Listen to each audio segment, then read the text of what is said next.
А там люди есть? Да, поднимай нас состав.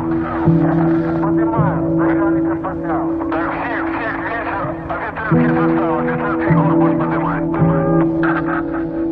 V osudnou noc dohlížel na směnu ve 4. reaktoru inženýr Alexandr Akimov a Anatolij Dyatlov, zástupce hlavního inženýra jaderné elektrárny v Černobylu, byl dohlížitelem na bezpečnostní test, který bohužel tentokrát vyústil v rozsáhlou katastrofu.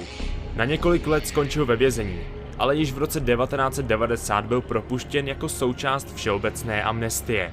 Byl obviněn z nedodržování bezpečnostních protokolů.